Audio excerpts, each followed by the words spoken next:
Olá, eu sou Vanessa Iores e começa agora o Ideias em Tese, um programa pensado para discutir a importância da pesquisa acadêmica com doutores formados pela Unicinos. O entrevistado de hoje é Yuri Schneider, que apresentou a tese de doutorado no programa de pós-graduação em Direito da Universidade. Olá, professor, tudo bem? Seja bem-vindo. Muito obrigado, uma saudação a todos os telespectadores da TV Unicinos. Certo, professor. Bom, a sua tese recebeu o seguinte título: Agências Reguladoras e Democracia, a necessária aplicação do modelo da democracia cooperativa reflexiva do conhecimento para a legitimação de sua atuação. Professor, então, por que o senhor decidiu fazer essa pesquisa? Na verdade, esse tema é um tema que me acompanha já há muito tempo, tanto no trabalho da docência e da pesquisa, como também no trabalho da advocacia, né? Então, na verdade, no meu caminho, digamos, acadêmico, né, lá pelas tantas, no mestrado eu ainda não trabalhava com a ideia de agências reguladoras, né? Mas já trabalhava, de certa forma, com uma parte, digamos assim, que eu utilizei na tese mais tarde de doutorado, que seria a estruturação de Estado, ou pelo menos esse novo modelo de Estado que nós vivemos já há algumas décadas, né?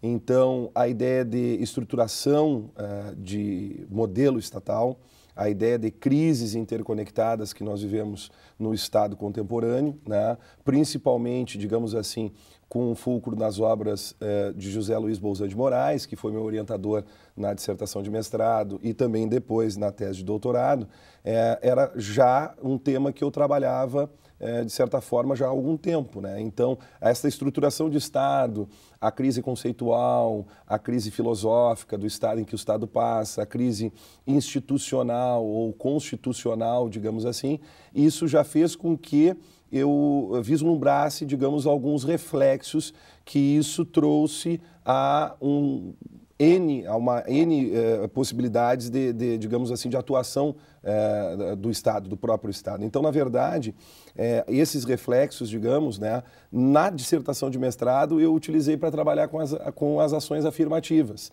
que era, lá pelas tantas, um tema muito mais ligado aos direitos fundamentais sociais, que hoje eu volto a trabalhar também, como eu havia até lhe dito, numa das universidades que eu leciono hoje, que é a UNOESC, em Santa Catarina, onde eu leciono a parte de direitos fundamentais sociais. Então, eu volto a falar sobre isso, sobre as ações afirmativas.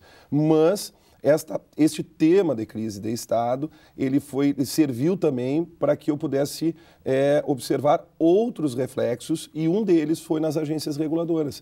Percebi que existia, digamos assim, uma enfermidade nestas entidades, que são autarquias em regime especial, né? São ligadas elas à administração pública, né? À administração indireta, no caso, mas que foram modelos, né, estruturados, foram modelos que foram trazidos ao Estado e que talvez trazidos de uma forma equivocada, né, por um pensamento neoliberal. E isso, no caso, me levou realmente a buscar um estudo maior sobre elas, ou seja, por que será que realmente esta estruturação ela foi imposta ao modelo brasileiro, né? Por que ela também não consegue ser trabalhada de uma forma mais democrática? Foi isso. Então, foi isso que me instigou realmente. E as agências reguladoras eu utilizei como um exemplo privilegiado, digamos, como uma falta de atuação democrática, participativa democrática, ou pelo menos para trazer um novo modelo de democracia, que é esse democracia cooperativa reflexiva do conhecimento, baseado num filósofo chamado John Dewey.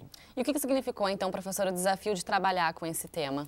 Para mim, realmente foi uma satisfação muito grande, porque, como eu já lhe disse, na verdade, nós temos aí um trabalho ligado muito com a minha atuação como advogado e também como professor de Direito Administrativo, né?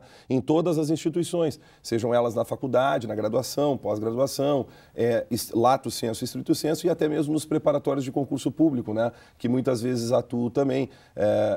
Esse tema, para mim, é uma satisfação, porque, para mim, realmente eu vejo que hoje é um caminho de não retorno. Nós temos as agências reguladoras trabalhando ou deveriam trabalhar por nós, e realmente quando você consegue participar, quando você consegue dar a sua contribuição, dizendo aonde está talvez o equívoco ou a falta, né, de atuação ou o erro delas, o equívoco, isso também traz realmente um certo sentimento de que há um dever cumprido como operador do direito e principalmente como operador acadêmico. E como são as pesquisas voltadas para essa área, professor? Existe bastante material sobre isso? Olha, na atualidade nós temos muitos autores que já trabalham com agências reguladoras.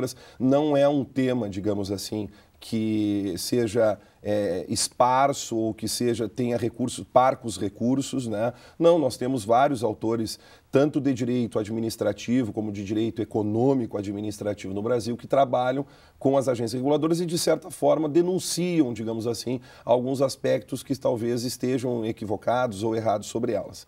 Agora, o desafio maior, no caso, foi buscar, então, já nesse campo que tem uma atuação realmente expressiva, né, com ótimos autores no Brasil e também fora dele, vamos deixar bem claro também, né, e principalmente não só das agências, mas também naquela primeira parte que eu lhe falei das crises interconectadas, da estrutura de Estado, como o nosso querido professor português Avelãs Nunes, né, que esteve aqui na Unicinos, inclusive, né, abrilhantando aí as aulas dos acadêmicos do PPGD em Direito, né.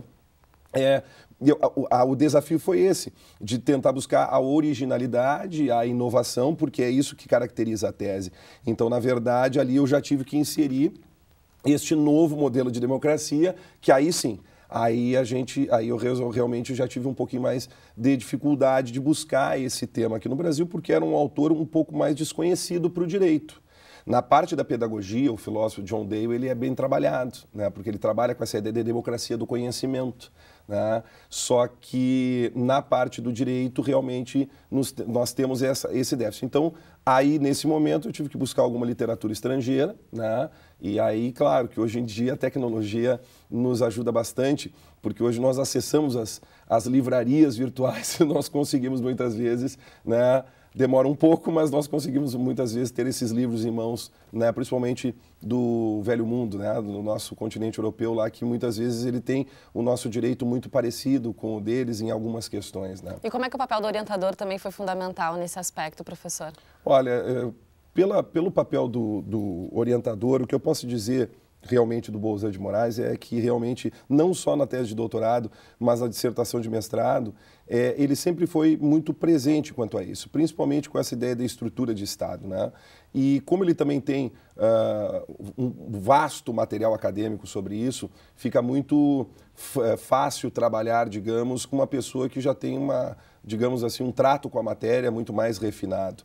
E o orientador, neste caso, agora não falando só do meu orientador, mas falando, ele é de suma importância porque ele traz, de certa forma, um norte para aquele que está ali trabalhando, construindo um novo, digamos assim, uma nova obra, né? Para que realmente ele possa nortear, dizendo, olha, talvez aqui ou ali você possa encontrar um material mais refinado sobre isso também. No meu caso, eu não tive muito a reclamar, não. Sempre foi muito presente. Ok, professor. O Ideias em Tese faz agora um rápido intervalo. Nós já voltamos.